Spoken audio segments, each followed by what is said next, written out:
Welcome to Value-Based Voices, a podcast from the Association for Value-Based Cancer Care. Each episode dives into the shifting terrain of cancer care in the United States, exploring what value means in today's clinical, policy, and patient-centered environments. Our mission is to spark informed dialogue, promote transparency, and equip every stakeholder, from providers to payers to patients, with the insights they need to navigate cancer care with clarity, confidence, and purpose.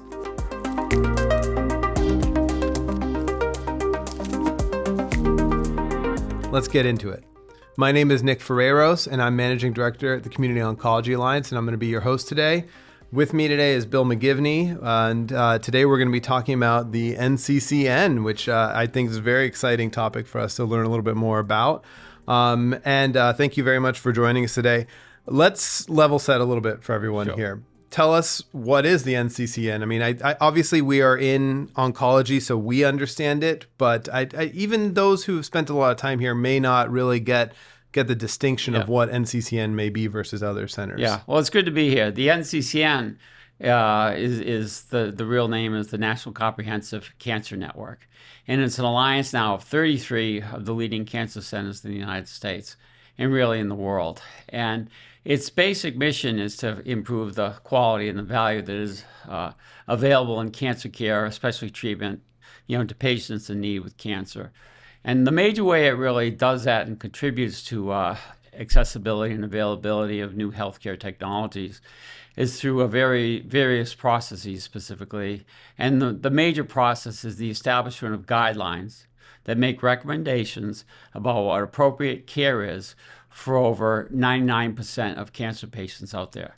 So if you can imagine 70 different committees, guideline panels with, say, 30 to 33 world experts sitting on them, looking at the data, relying on their basic experience and all their experience and years of providing good treatment and care to patients, and coming up with the recommendations about appropriate treatment of the various tumor types, lung, breast cancer, colorectal, multiple myeloma, et cetera, that is the basic product that the NCCN has created, and it's critically important out there.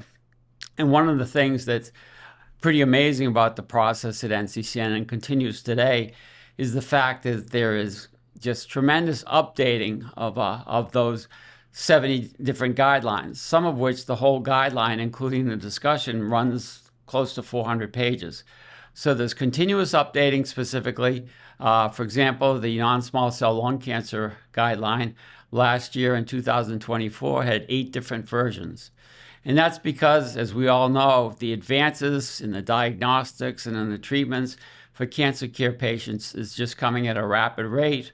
And we have the FDA to approve, say, drugs and biologics. But interestingly, as you well know, there are a lot of off-label uses. So that's indications for use in treatment that go well beyond what the FDA has ruled specifically to introduce the product to market.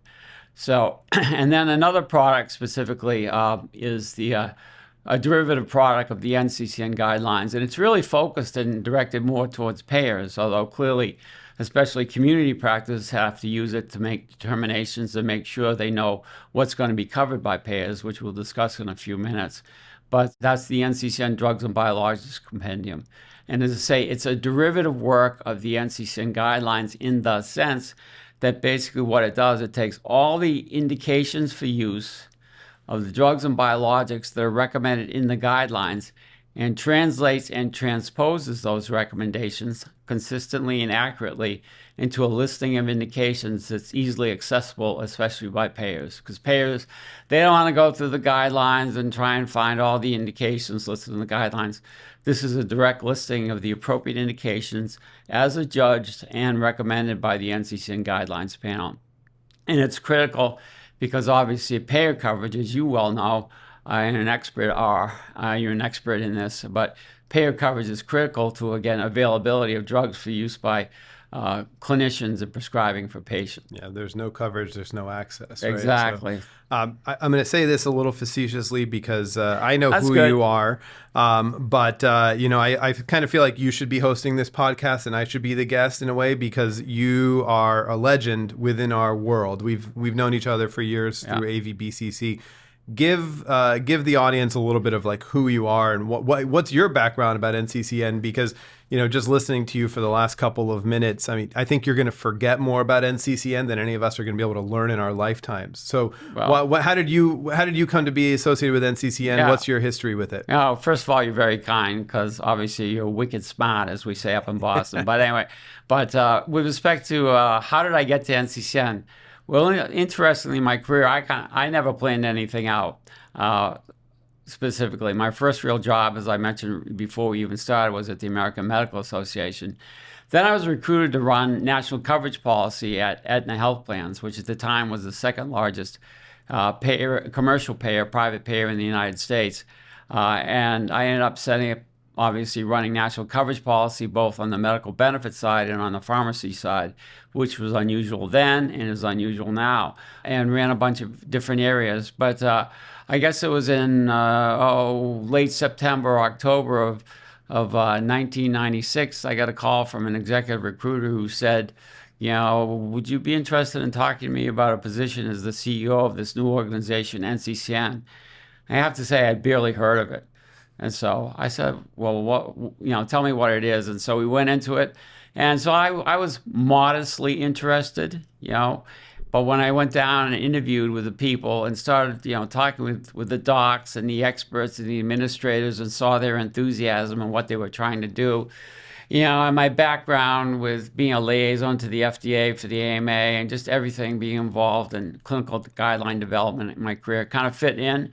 So I ended up taking the job. It was a surprise to a lot of people from their academic positions that NCCN, this new organization, as I say, based with, at the time, only 13 academic centers as members. I would reach out and pluck somebody, if you will, from Aetna in Connecticut. But that's how I got there. And so my role and function was obviously to focus on expanding the organization. The organization, interestingly, was interested in becoming a national cancer care centers of excellence program for insurers, because that was happening in different therapeutic areas.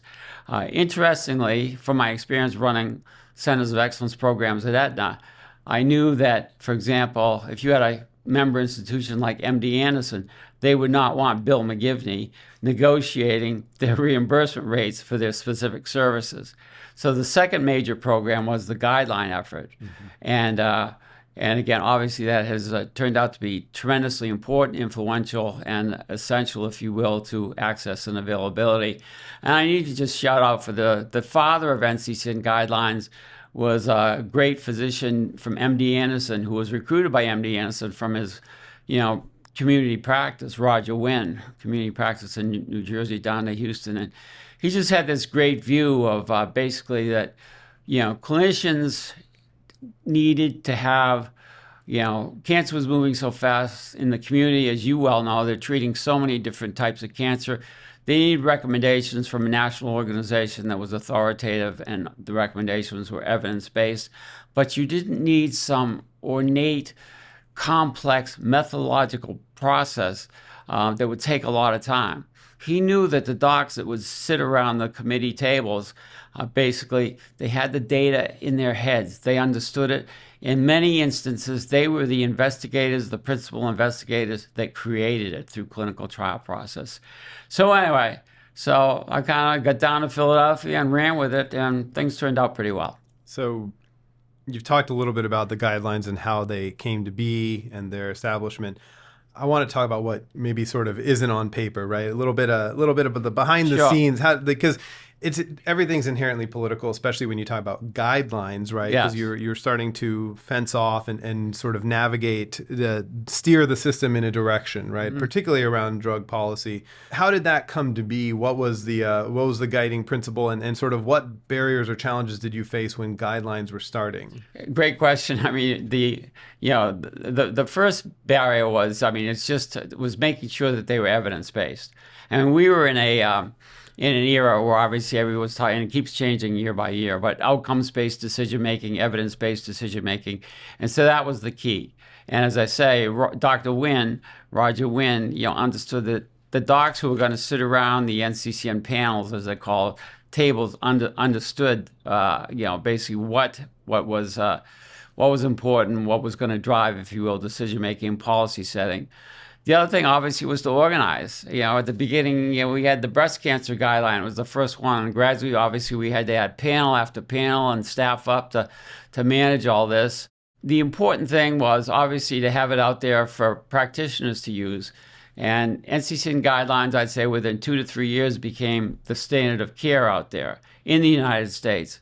But importantly, having moved from Aetna to NCCN, I understood that it's nice to have the standard of care, but as you indicated, if you don't have the payers basically having a coverage policy that says, that is consistent with the recommendations of your NCCN guidelines, then there are going to be a lot of big problems and fights out there. So we were very fortunate in the early 2000s. I started to see, actually, my old company would email me every once in a while and say, hey, Bill, there's this recommendation in the guideline that says this.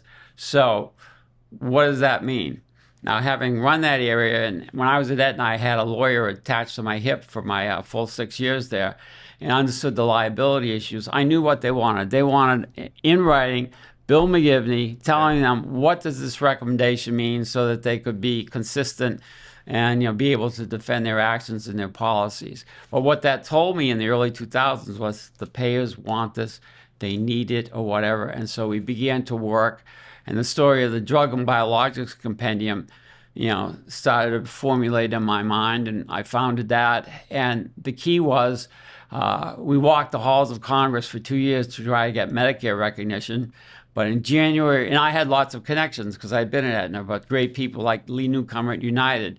January of 2008, United Healthcare put out a press release that says, we are going to base our coverage policy in cancer for drugs and biologics totally on the NCCN compendium specifically.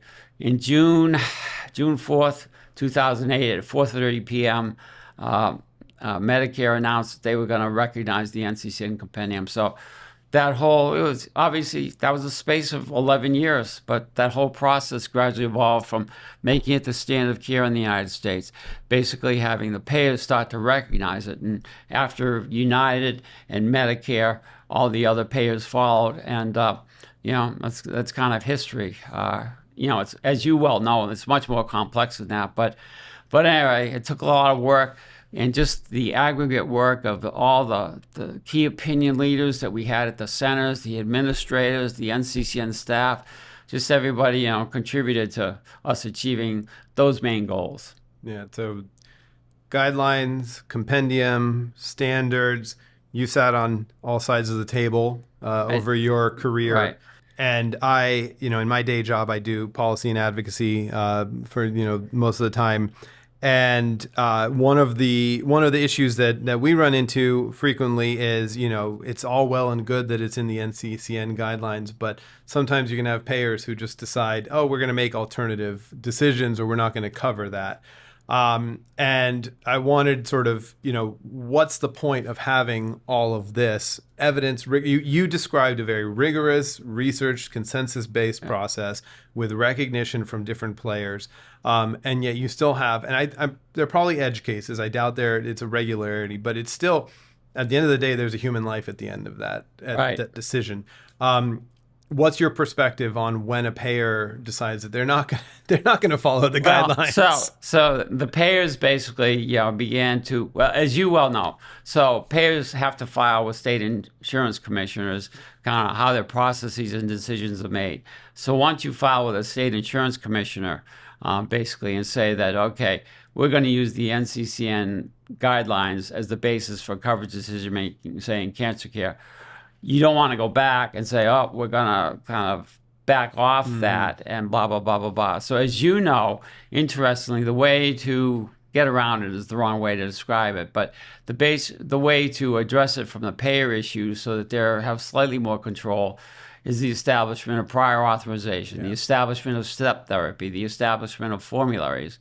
Now, a lot of these, for example, criteria that you have in prior auth, basically, are derived from the NCCN guidelines. And NCCN has preferred status for agents, so those contribute to deciding, what's number one therapy or the first therapy you need to use in step therapy. But at the same time, the payers, have kind of taken back a little autonomy and self-decision making about how they're going to actually cover in real world situations for an individual patient, a drug or a biologic. So you're absolutely right. That's why, as we get towards the end, when the question becomes, so where are we going from here? The question is, NCCN has to maintain and enhance its focus on payers as an important user of the NCCN guideline and compendium recommendations. Well, I would argue also NCCN needs to advocate for it to be the law of the land, because if not, what is the point? Right. What is the point? It's all well and good when you say these are the guidelines of the road. I would say rules of the road, although they're not rules because no one's bound to follow them. But when science and evidence and it dictates that this is how you treat this type of cancer, and you have individuals with different goals and reasons for controlling that access, and those bump up against each other. You're creating a system that is inherently going to leave everyone unhappy. And that's what we have seen over the last couple of decades. I don't think I realized how young relatively young NCCN is and the guidelines are until this conversation. And I always look back 2 decades or so in the tremendous transformation in our cancer care system, especially from a community oncology lens. Yeah. And the entire ecosystem has changed with the way the money flows, with the rise of PBMs, the rise of 340B, the large consolidated healthcare systems, even the consolidation within the payer market, and all of the Affordable Care Act, medical loss ratios, like everything has changed how everyone plays the game here. And so within that backdrop, you have NCCN, which was trying to take a little bit of the scientific chaos and organize it so that people had rigorous decision making there, and here we are now, where we're sort of at this precipice, and this does lead into the next good question of people need to follow these guidelines, otherwise what is the point of this? And so where do we go from here? What's the future for NCCN? So let me just address. So first of all, your organization, the Community Oncology Alliance, has been it's been a champion, if you will, for the authoritative and kind of autonomous, and autonomous is not the right word because, clinicians don't have that great autonomy. They should. Clinician-driven decision-making. But your organization has been a tremendous champion. And your point, actually, I always used to say to myself, I usually don't say it publicly, but I will here. But so I always used to think, coming from the real world, okay, so being the standard of care, isn't that a nice thing to have to say? It's nice. It is the standard of care. It's important. But if you don't have, the way through payers and be able to influence payers to help assure access and availability to patients who need it, who need those treatments, then what have you accomplished? It's kind of an empty word if you don't have that, influence on the payers to say, we're the standard of care. And the payers just, kind of brush that aside a little bit. So that's a critical component that you and your organization have championed in terms of, for patients and for your practices. And drug pricing control advocates will always say, it's all well and good to have a standard of care or this new innovative treatment, but if you can't pay for it, you may as well not exist.